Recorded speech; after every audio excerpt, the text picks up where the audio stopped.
Welcome to Vault 9. Now, this isn't a rage channel. This isn't going to be me preaching to the choir. What I'm trying to build here is simple. Honest takes from a conservative standpoint.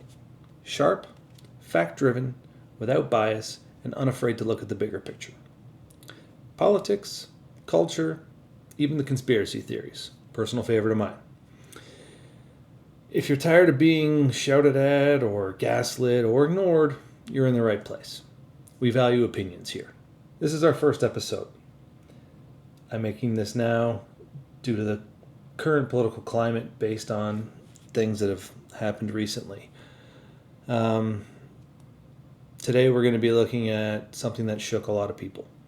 The assassination of Charlie Kirk, and maybe even more disturbing than that, the reactions that followed. Not just the crime itself, which is horrendous and, unthinkable, but more so the way parts of the media, school institutions, online culture, political figures, how they all responded to it. It kind of sums up that old adage that the reaction is more telling about where society is headed than the act itself.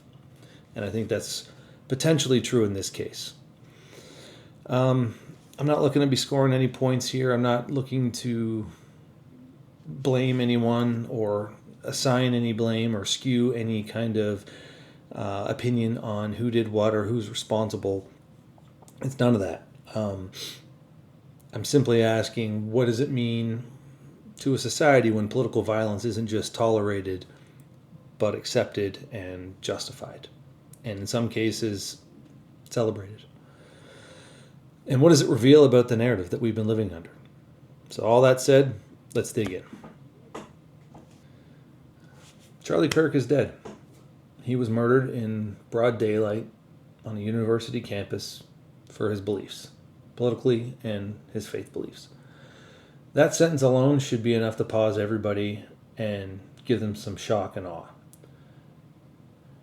Unfortunately, the shock and awe that followed in this case was more so the reaction to the crime from some people. And in most cases, I think all cases, from people who know better. People with influence, people with status, people with platforms, they could have chosen to ignore this. They could have chosen to not say anything. Instead, they decided to chime in, many of them, and they by no means were neutral or had any amount of sympathy for the victims. They were cracking jokes, they were mocking, and a good number of people said he deserved it and justified it based off of language that he used. Ironically, it's the same people now talking about free speech. People jump through hoops to celebrate and justify a young man's murder in front of thousands of people on what is supposed to be a safe place for young people to learn and grow into adults. And here's the truth. Political violence should be a red line. It's a red line for me, and it should be a red line for anybody who is logical. It doesn't matter who you are, what side you are on. Murder is never a punchline, and it can't be. It cannot be tolerated. You don't have to agree with political beliefs or even faith beliefs to have the decency to say murder is wrong, and there's no debate about that. And we didn't see that. We didn't see that across the board. Instead, we saw excuses, we saw deflections, we saw justifications. Some people said it was inevitable. That was the big one. A lot of people said it was inevitable because he was saying things that people on certain spectrums did not agree with and demonized him because he didn't agree with them. And somehow they feel that because they disagreed with his values, that makes his murder acceptable. And I want to be clear, I'm not here to defend Charlie Kirk's every word, his actions, or his beliefs, okay? I don't agree with all that he said, and I think he was a little out of line on a lot of things, but those were his opinions, and I respected him for getting out there and saying them to anybody who wanted to hear, no matter how difficult that was, and to debate those with other people who disagreed with him on camera in front of an audience. Now, you don't need to be a fan of his to recognize the principle. If you believe in free speech, if you believe in open debate, if you believe in politics without violence, then cheering political violence should repulse you.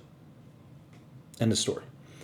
Instead, what we saw was basic tribalism. It was people so dug into their side and so blinded by what they feel is justified hatred of the other side, they can't bring themselves to condemn the actual murder. And that's where our politics has taken us. And for a lot of us, it was a surprise. I'll be honest. It was a big surprise to see that reaction. I expected people maybe not to care. I never once expected to see so many people celebrating the murder of a young man. It's just insane. Just insane. Put it to perspective. Think back to other moments of political violence. I got some here. Democrat Gabby Giffords shot in 2011. Republicans, even her fiercest critics, nobody cheered. Nobody justified it. Nobody said, well, who knows? Nobody said any of that. When Republican Steve Scalise was nearly killed on a baseball field, Democrats, most of them, publicly condemned that. Even if some were quiet or didn't say anything, there was not an open celebration or a rush to justify it. What we saw with Kirk, that's something new. That's something that we, as a society, we have not seen. And that's dark, and that's what matters. And it matters because reaction like this set the tone for what is acceptable in society. And when influential people make excuses for violence against political opponents or people they disagree with, they're giving permission. They are normalizing it, and once something is normalized, it spreads. And if one murder is celebrated, what about the next one? And what about even when the target is somewhat closer to the middle all of a sudden, or even someone who's on their own side that they now feel steps out of line? What happens then? Where does it end? And this isn't hypothetical. History is full of examples where political violence, once justified against the enemy, eventually turns inward. Once you break the taboo, it doesn't stop your opponents. It consumes everyone. So I think the real story here isn't just the death of one man. It's the exposure of something the media and the political class don't want to admit. The mask slipped. Okay? For years, everyone has considered it acceptable to label Republicans and conservatives as dangerous, as right-wing, as alt-right, as hateful, based on nothing. Tell us that we're the threat to democracy. The far right is the ones who are violent and always cheering for violence. But here, in real time, today, with an example, all over social media, TV, network news, we're seeing the opposite. The celebration, the gloating, it came from people who claim to be the tolerant ones and the ones who defend democracy and fight hate. That is done. That narrative has been scrapped. It's a lie. We saw it happen. It's not a thing. You don't practice what you preach. You only do it when it's convenient for you. And I'm not saying that to kind of score points or as some kind of a gotcha. I'm saying it because it's, ironically to use the word, it's a turning point. It is a real turning point. Ordinary people, not activists, not diehard believers, but regular average Joes saw that reaction from so many people and they noticed it and they paused and looked at it. And once you see that, you can't unsee that and you can't forget it. Once you realize one side is openly cheering and justifying political murder, it forces you to ask hard questions about who the extreme ones really are. And that's why this moment matters, because it does show, I do believe it shows how far tribalism has gone and how dangerous it is when we let institutions, media, and culture excuse one side while condemning the other just based off of voting preferences. It shows what happens when we have selective morality. And I'll end this segment here, the first one. We'll be moving on to another one in a second, but you don't have to like Charlie Kirk, and I can certainly understand why people didn't like Charlie Kirk. I understand that.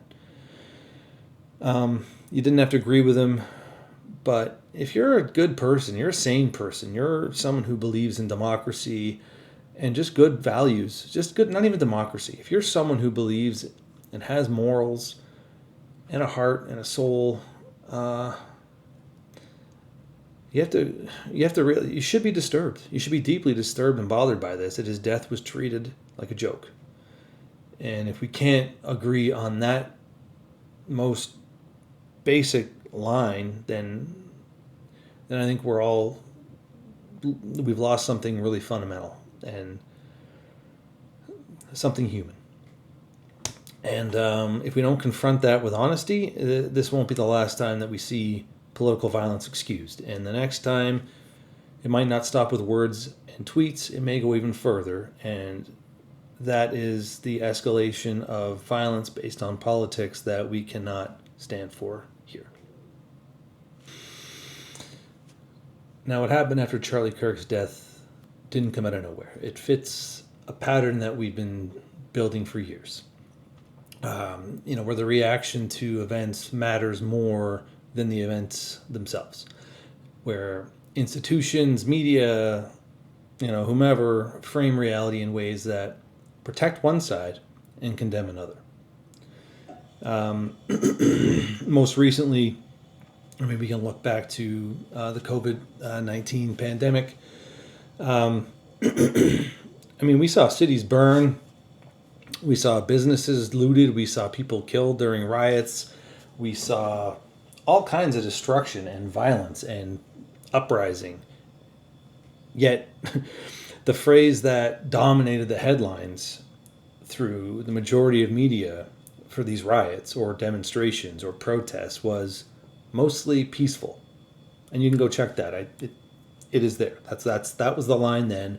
Mostly peaceful. And that framing, that wasn't by accident. That is designed to soften the reality of violence because the cause was politically convenient. Okay? If the roles had been reversed, if these riots at that time had been linked to conservatives, Republicans, or right-wing, whatever you want to label as, do we really believe that the reaction would have been painted the same? Do we really believe that those acts, you could have done them identical and just replaced who was responsible, and the narrative would have been different. It would not have been labeled mostly peaceful. It would have been violent. It would have been hateful. It would have been all kinds of labels. The media would have been condemning it, as they should have. These were horrible acts that should have been called out and called for what they were, which is civil unrest and illegal acts. You can protest, but you can't violently protest. You can't destroy cities. You can't torch government buildings. None of that. Yet that happened, and it was excused under the guise of, oh, well, there's a good reason for it. So move along. Okay, that happened. And then the actual COVID virus itself, we had politicians worldwide locking down entire populations, closing all businesses. Mostly small to medium businesses suffered the most, as we knew. There were humongous fines handed out for people who broke rules.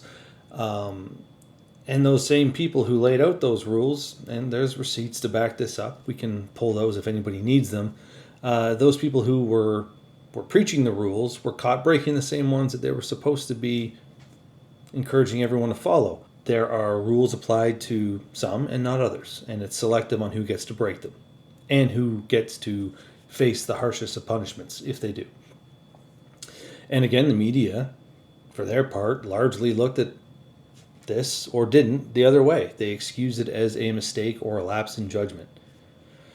And with that, trust in institutions like media and government took a big hit. On university campuses, the story was the same as it's always been: censorship dressed up as safety. So don't question it. Students were gathering in mobs and shouting down speakers because their ideas were deemed dangerous. Professors pushed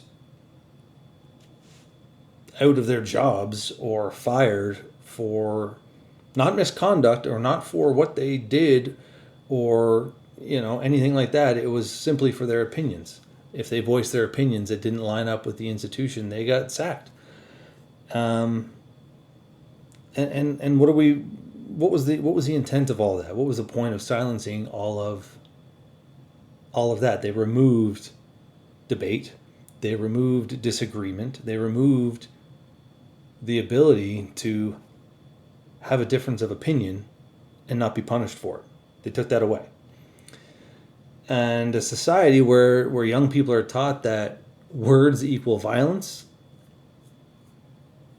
they will inevitably struggle to deal with real violence when it shows up. And each one of those incidents over that time period chipped away at public trust, and each one of those reinforced the same pattern. If the behavior fits the narrative, it gets excused. If it challenges the accepted narrative, it gets condemned and labeled as dangerous. Which to me is no longer journalism. That is no longer academia. That is no longer leadership. It's propaganda. So when we saw the reaction to Charlie Kirk's assassination, the cheering, the justifying, it was surprising, but I guess it shouldn't have been as surprising as it was. It was just the most extreme expression of a culture that has been trained to excuse one side at any cost and ignore anything the other side has to say. And once you've normalized double standards, where does it end?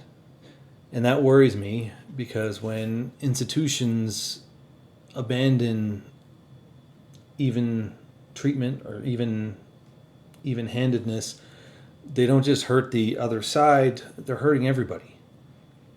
That creates cynicism, that makes people believe that truth isn't negotiable. It's a hard line, and you're either on it or you're wrong. And when truth is negotiable, then politics turns into a zero-sum game where anything goes. And that's the pattern that we've been seeing, and we've been seeing it increasingly happening. And Charlie Kirk's death and the subsequent reaction to it is just the latest chapter in an increasing problem. It's not an isolated incident. It's part of a bigger story about how narrative management has replaced facts and honesty. And the cracks and problems in that system are finally starting to show themselves.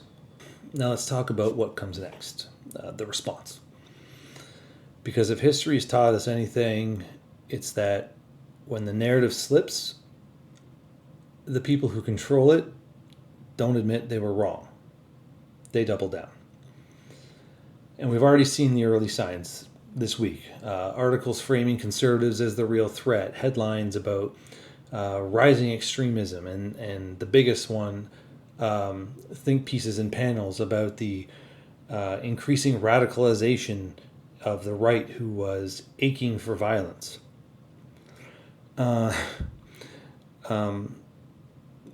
And the same institutions that ignored or excused the open celebration of Charlie Kirk's murder are going to spend the next little while trying to reframe the conversation so that he somehow turns back to conservatives.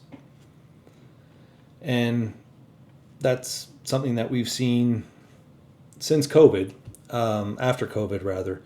After campus crackdowns, when the facts don't favor them, the focus gets shifted. When people start asking uncomfortable questions, they change the subject. And usually it works because they control the platforms where people get their news and information. And that it goes beyond media framing as well. The next step is almost always about policy. Okay? So expect to hear more coming out now in certain areas, countries, or cities, provinces, states, about digital harms, about the need to now regulate and police online speech in the name of what? Public safety.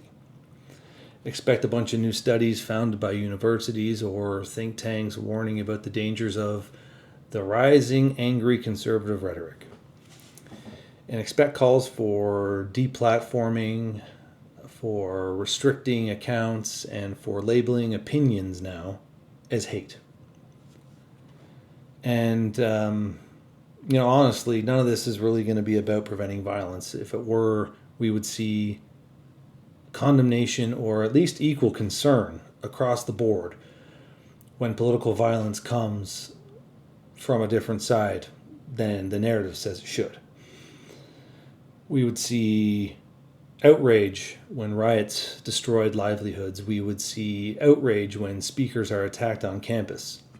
But we don't, and we didn't, because the point isn't about safety, the point is about control, and to decide who gets to speak and who doesn't, who gets condemned and who gets excused. That's why I call this, not just me, it's not my word, they call it lawfare as opposed to warfare. It's not physical violence, it's institutional violence. It's using rules, regulations, and legal tools, not in the name of protecting anybody, but in the name of silencing opinions they don't agree with.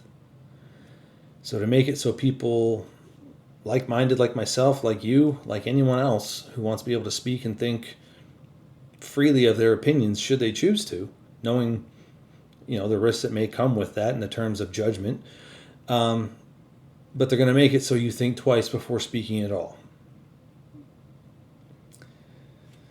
And to me that exposes the dangerous irony of it all.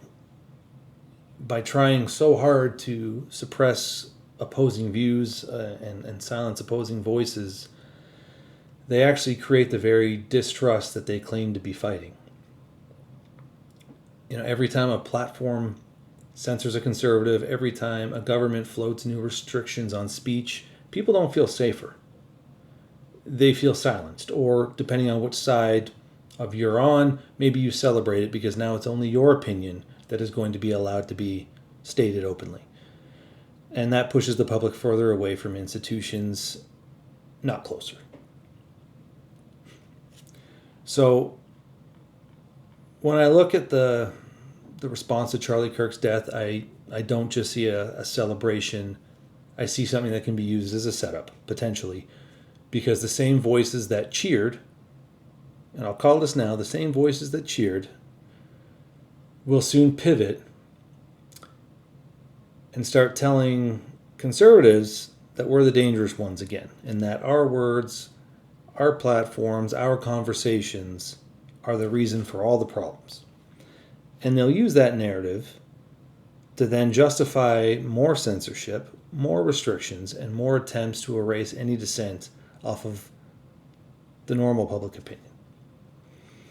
Now the question is, and I think we're seeing a shift in things now, and we'll talk about this in a bit, will the public buy in this time?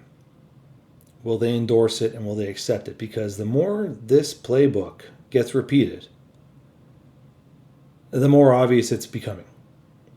So you can only cry wolf so many times before people stop listening and stop responding. So for me, the most important part of this story isn't what the politicians say or what the headlines write. It's about how regular people react. Because if there's one thing that we know about narrative control, it only works if the public goes along with it. And right now, that has changed. When Charlie Kirk was murdered and when the cheering started online, it didn't just bother conservatives. We're not the only ones that noticed that. It reached the middle. It reached the independents. It reached the left as well, that aren't far left extremists. I'll say that.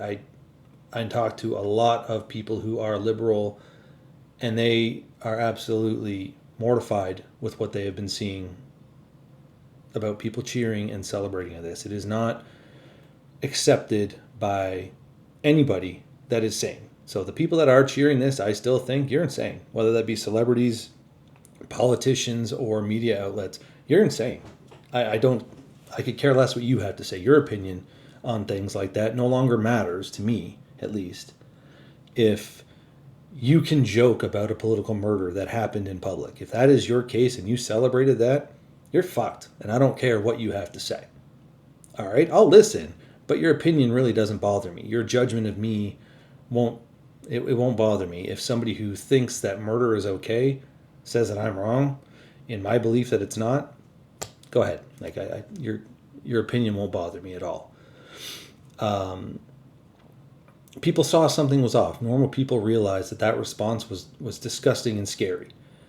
And celebrating a man's murder over his words and his beliefs crosses a line that people, sane people, left, right, center, whatever, they still recognize that value. And that has been the long overdue crack in the armor. And once you notice that reaction, it stands there. It lingers. It forces people to notice, and it forces questions that no headline is going to answer. Like, why was this okay to some people? How was this excused by some people? Why did so many people stay silent about this? Why did so many people have so much selective outrage? And those questions matter because they shift the conversation from politics to something even more basic, and that is human decency above all else. And it kind of goes back down. We've seen this before. The BLM riots after George Floyd were one example. At first, people sympathized and jumped on the cause. But as fires spread, as businesses collapsed, as violence amplified, buildings were torched, the disconnect between mostly peaceful and what people could see with their own eyes broke that. And COVID was another. People accepted harsh restrictions at first in the name of safety. It was a pandemic, and it scared the hell out of all of us. We did not want to. We're good people. We don't want to go out there and make a problem worse. We trusted the government enough to keep us safe. We trusted the experts who told us this is the only way to prevent it. No problem. We obliged. But when it came out that some people were allowed to ignore their own rules that they made, something snapped and people pushed back. Trust collapsed is what the end result was. And people realized they were being played. Okay? Charlie Kirk's death might be another one of those moments, a tipping point where the middle or the neutral or the unpolitical looks around and says, hang on. Like, one side keeps telling us that they are the defenders of democracy and they are the moral compass and they are the only opinion that matters. But here they are cheering political murder and encouraging political violence. So who are the extremists again? And that's where the shift happens, because the narrative only works if people believe the good guys and bad guys are clearly defined. And when that line gets blurred, the entire framework falls apart. And suddenly the claims of moral superiority, they don't ring. They're just ringing hollow at that point. And the language of safety and justice just feels like a manipulation to get people to buy in. But cracks matter. And small shifts in perception do add up. In the same way campus censorship, COVID hypocrisy, and mostly peaceful coverage wore down trust, the celebration and justification of political violence does too. And once enough people see it the old narrative can't hold. That's why I think this moment matters more than the headlines and the media outlets want to admit, because it's not just about conservatives anymore, or at all, or Democrats or liberals. It's not about political parties. It's about human beings who, regardless of politics, regardless of beliefs, still understand that gloating, justifying, or celebrating over a murder is wrong. And when they see one side doing it, it shakes the entire story that we've been told about who the extremists really are, and who the party of peace and tolerance and acceptance and love is, or more likely is not. That is the public shift. It's not loud. It's not in your face. It's not immediate. It's not viral, but it's happening. And once it starts, it is very hard to reverse. So here's my take. What happened with Charlie Kirk's murder and the reaction that followed isn't just a horrible, tragic moment. It's a mirror. And it's a mirror that shows where our culture is and maybe where it's headed if we aren't careful. For me, this isn't about demonizing any political party. It's not about demonizing the left or claiming some kind of, or any kind of, moral superiority here. It's about pointing out something basic, and that is political violence is wrong, murder is wrong, and celebrating it is immoral and dangerous. If we can't agree on that, then we've lost something bigger than politics. We've lost common decency at that point.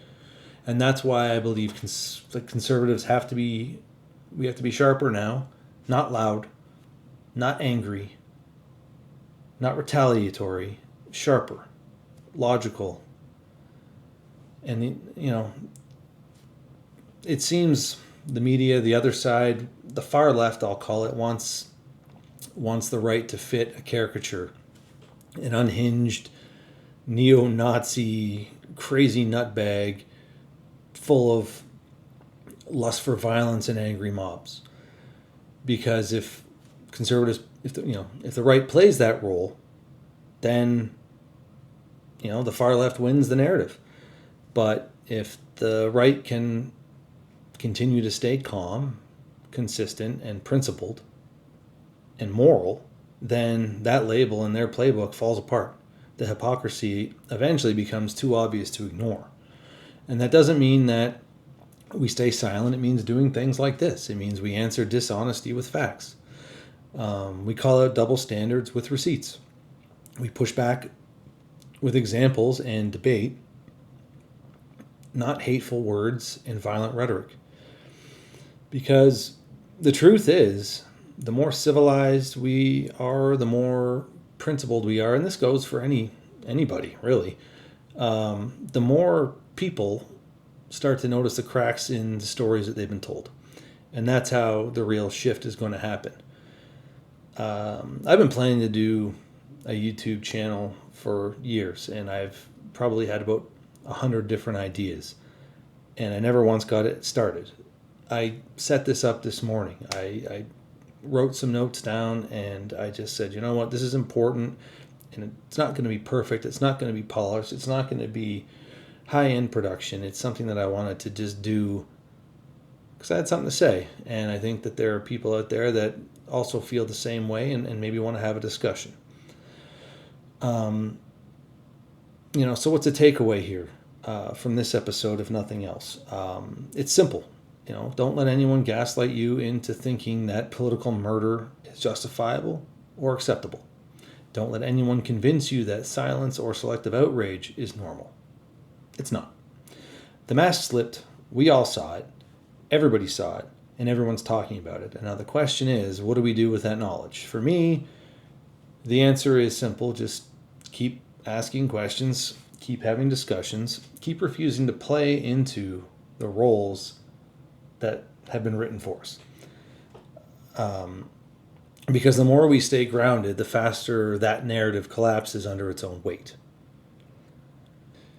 This channel is about that kind of honesty.